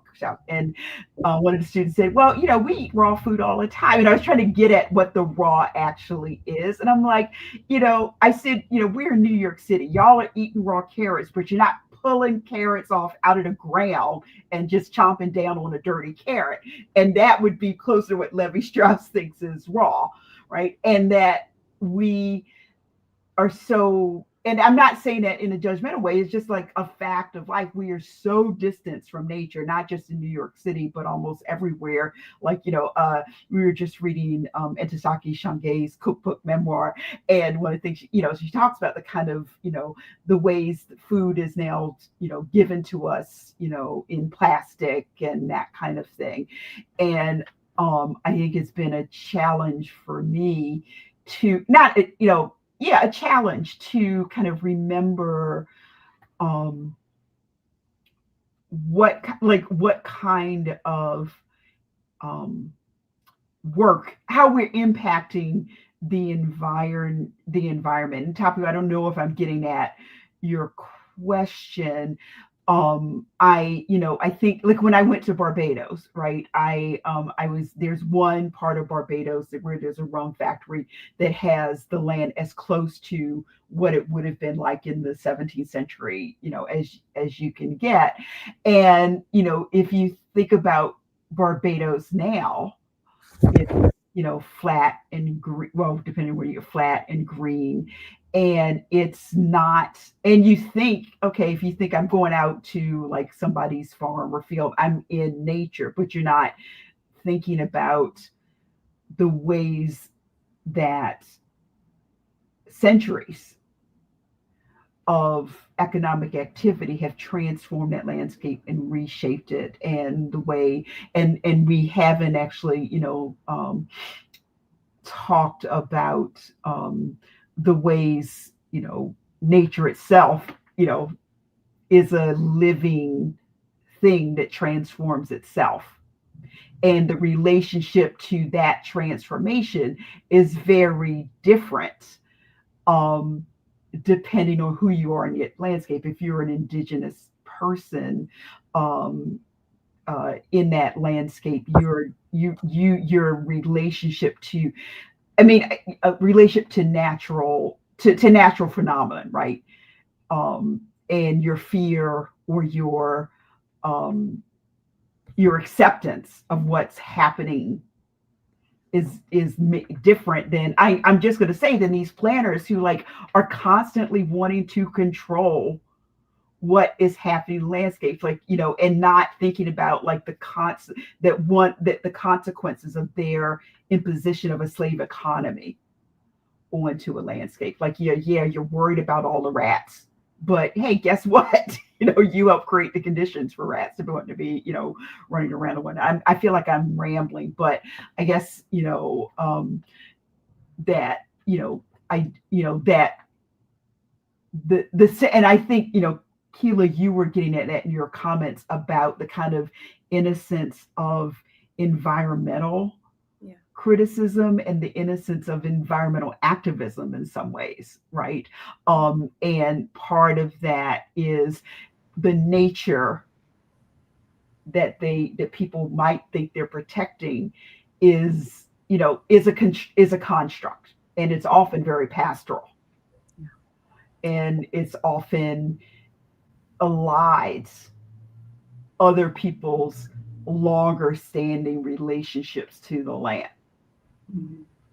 I don't know. I'm going to stop because I do feel like I just want to add one tiny thing that I think that you do so well, Kim, and I tried to gesture toward this as I was rereading Ligon with you, is that you're making it very clear that slave labor depends on land appropriation, right? And the fundamental transformation of the landscape, and then the romance of a newly pastoralized landscape is itself a profound act of violence, like a profound one that we just that I think it's certainly happening now that scholars of slavery are attending to the way that settler colonialism and enslavement are inextricable. But I think that for a long time we failed to see that. Like, we just saw the work that enslaved people were forced to do on that land. We didn't really see the transformation of the land through the work of the demands of the slave owner. So. No, that's really good. Yeah, I think this is where the term plantation aesthetic sort of floats up for me, the kind of aestheticization but constructedness of what I might receive now as nature. So the discursive labor that's going in sort of creating a sort of a nature that one can master, and that also inevitably alienates a sort of what alienates me as a human being right now from the I guess we should also throw in there, the Christian framework, the way Christianity, invites and almost demands dominion over nature. Yeah. Right. That is your kind of right, almost God-given right. Yeah.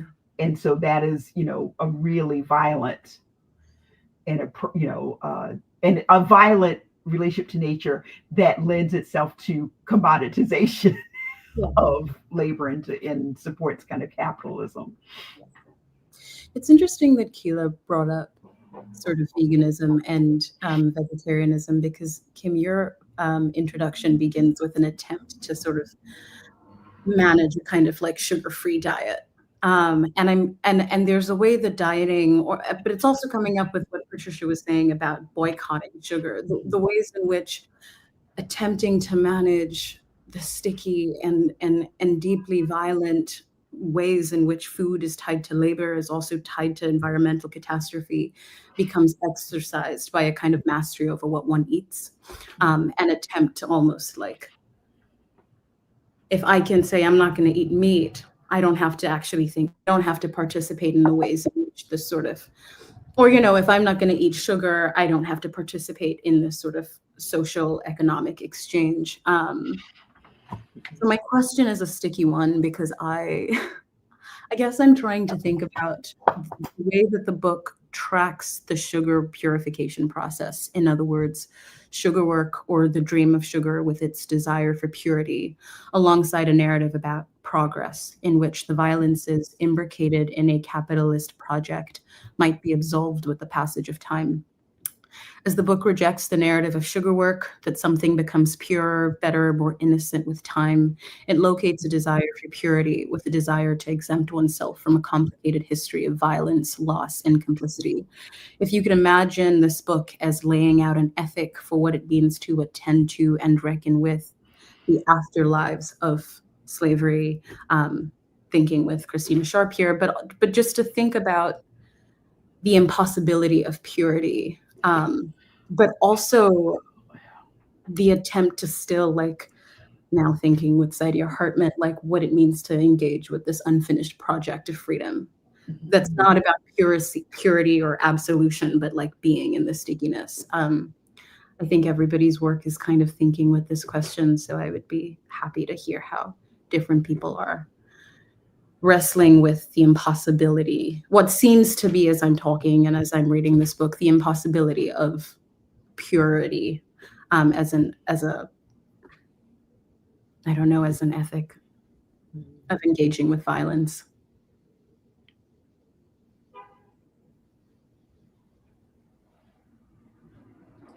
I'm gonna wait for one of the panelists to say something.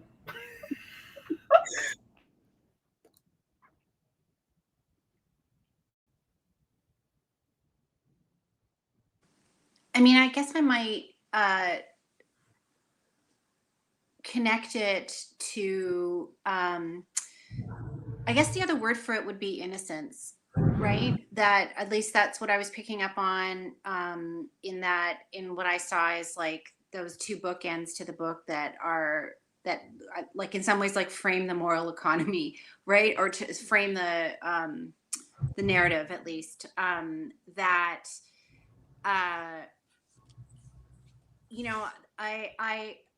I associate, I mean, and this is just part of my own thinking with the pitfalls of progressivism, which is to say that, like the pleasure aversive relation, a pleasure aversive relation to the world is not necessarily an innocent relation to the world, and in fact, that relation has exactly the history that Kim is tracing in her book, and so it's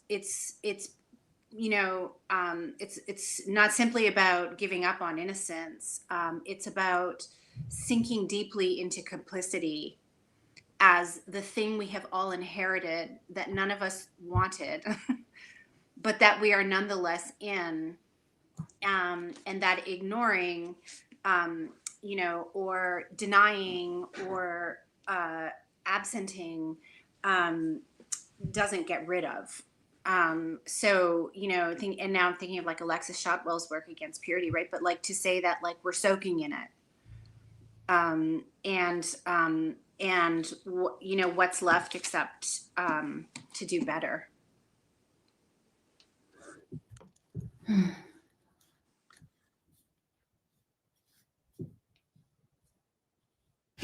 I guess I would add, I feel compelled to add one other thing, which is that I think that part of what we're grappling right now in early modern studies or early critical race studies is the way in which the categories that we have inherited come into formation in this time period in conjunction with the introduction of and reliance on racial slavery. And so the category, and I think that, I mean, this gets back to your earlier question about what happens in the classroom, but I think that part of what I'm trying to do with students is to help them to see that the idea of innocence, right, is something that is produced in conjunction with a notion of racialized disgrace or racialized guilt, or whatever the opposite of innocence is,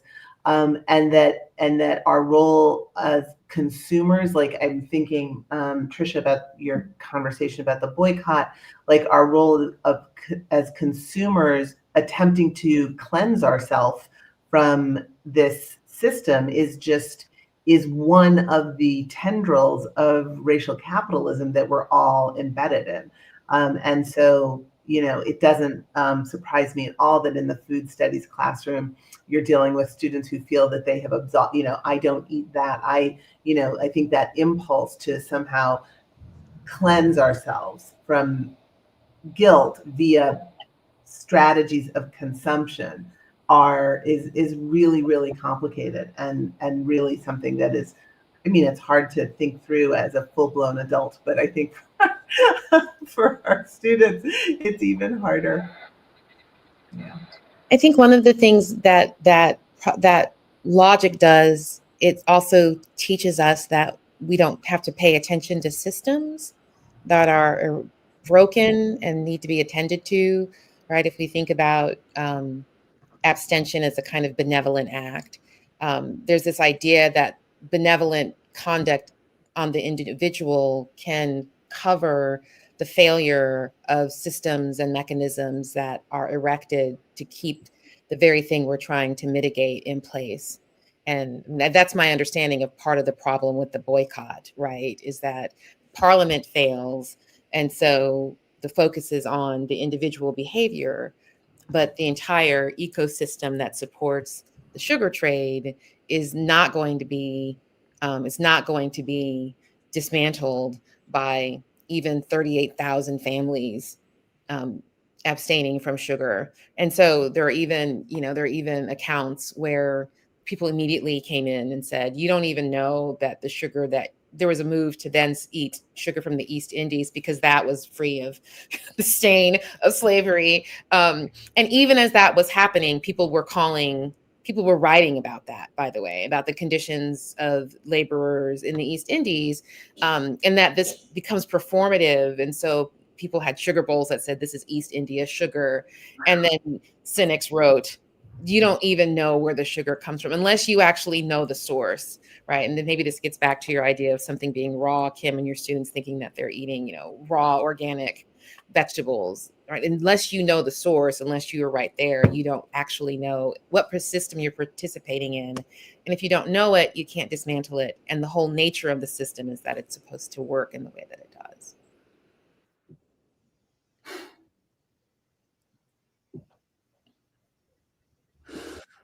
I have to return to the question of healing that I think you leave us on, Kim, especially because we have about 15 minutes left. And also because I don't know if I can quite work out my own anxieties about what it means to wrestle with an inherited complicity. Kyla, thank you for that phrase, which I'll be thinking about for a long time.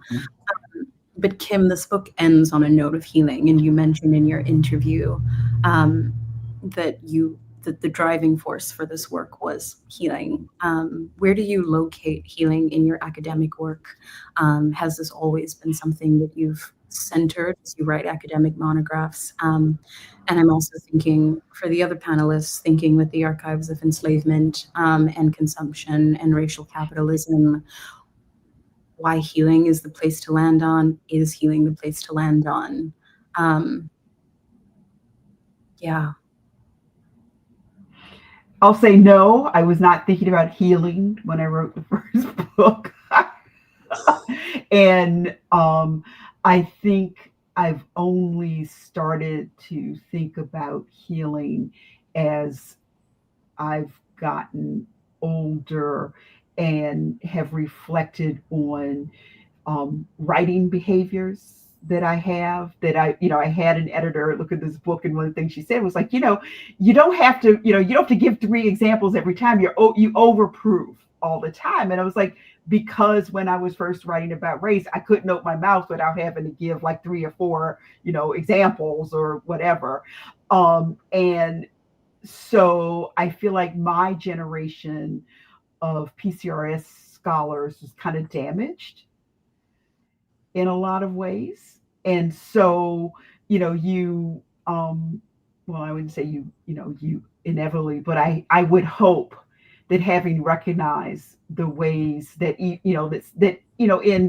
innocence now, I hope is a fraught term, that there's the ways the structures of academia kind of damage us, and that we,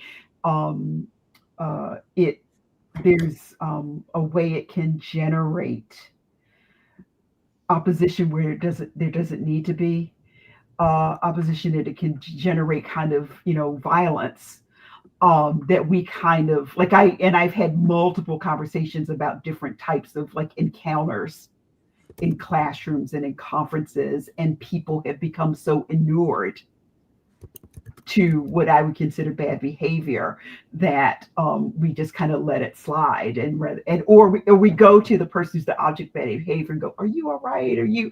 So I would, and I think one of the things BCRW has modeled really powerfully is how we have spaces where we can have rigorous intellectual conversations and not take hatchets to each other, and that we can have those conversations in dialogue with the community. I think Africana studies, has historically been that way, that we have been an open space where we're inviting the community in to these conversations, and we're eager to hear and learn from them. And so I think, that I guess maybe as director for Africana studies, one of the first things I had to do was try to heal what was left of the program.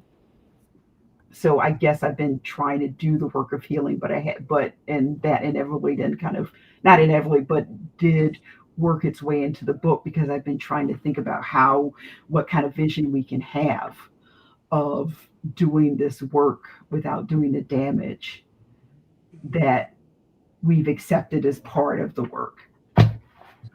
How healing is it to finish the book, though? Oh my God, yes. So I'm still waiting. Healing can be slow. So I'm kind of, this has been a big part of it. I thought I had lost my, I think one of the things working with Tapiwa did for me was to help me see that the book was still needed, because I was like, oh, this has been so long, and I didn't think it was fresh, a million years ago, but so that, like, having somebody kind of co-read and kind of point out, hey, I think this is really important, and I don't see a lot of people saying this. So that has been working with other people. Well, then I just need to interject and say that we all owe Tapia a real enormous debt of gratitude. Yes, you do. You do. Tapia were my therapist. So, and you, Jennifer, you kept reminding me, the book is still needed. The book is still important. So it's having those interactions and having people, say that they were, excited that the book was out, and and giving me little tidbits, or taste of what they're thinking about that's related to it.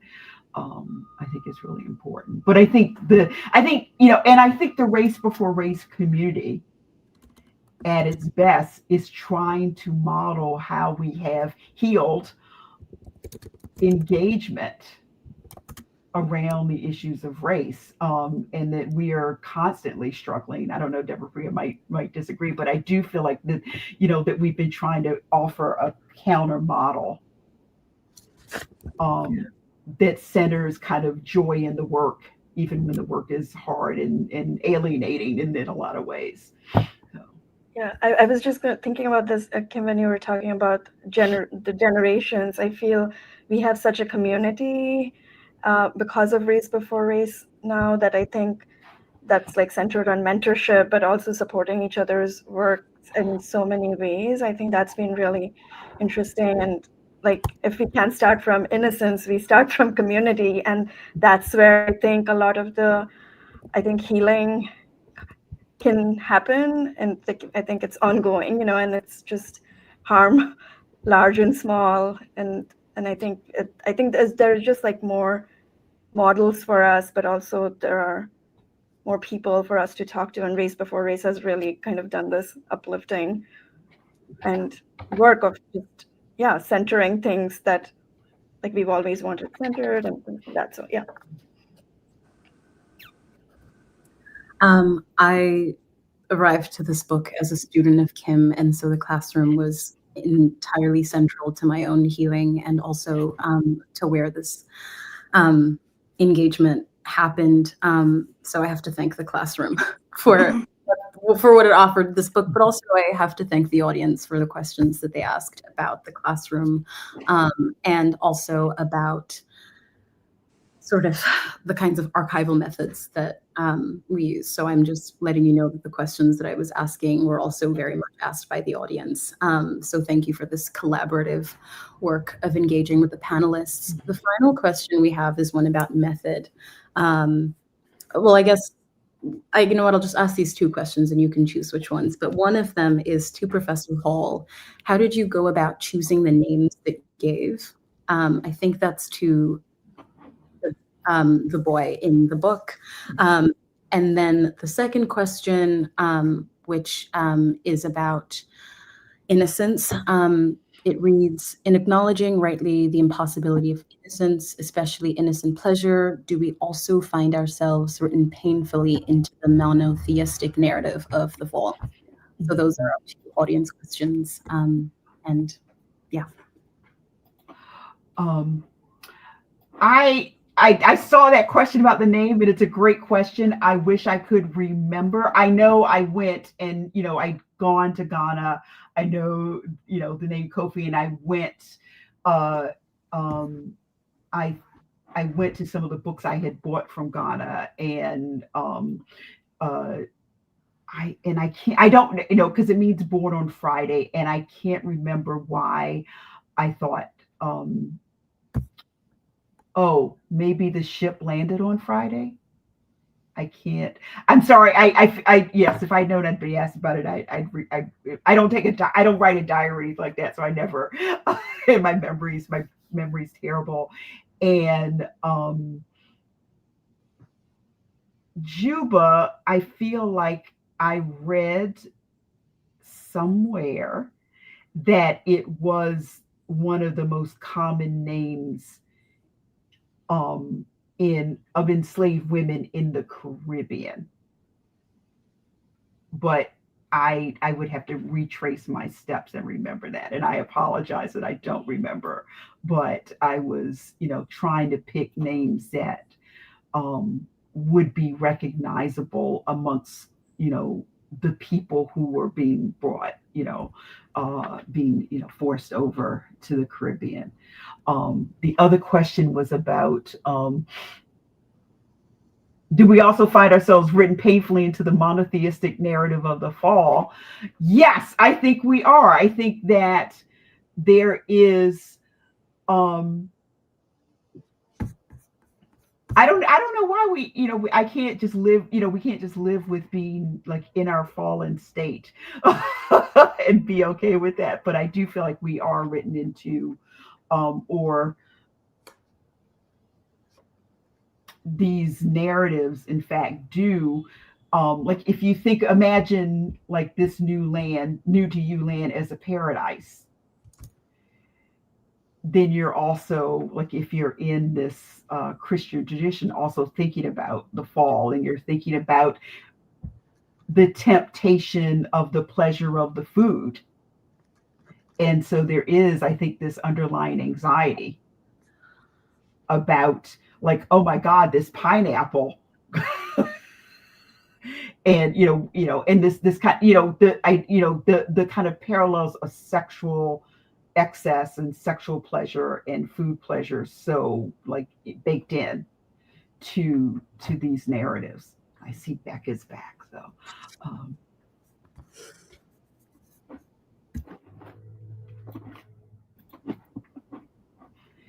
Beck, you're muted. Wow, sorry. I hate cutting into this. We must cut into this because we have a hard stop, but this has been a phenomenal conversation, so dynamic. And many people talked about your quilts. Each of you, this has been like the most high level intellectual quilting bee that ever happened. It was thrilling. I want to thank Kim for your gorgeous book and for assembling and inviting this brilliant panel. Jennifer, Patricia, Debapriya, Kyla, and Tapiwa, thank you all so much. Thanks to our ASL interpreters. Please, everyone, take a look in the chat of the YouTube. You are going to see a discount code from UPenn to be able to buy the book. I also really want to encourage people to come to the BCRW blog, where you're going to see a beautiful interview with Kim by one of our former RAs, Thomas C. Fasosen. And that's terrific. I don't think I have time to say anything else except thank you all for joining us. Please share the link for this so that more people can learn and be engaged. Good night, everyone.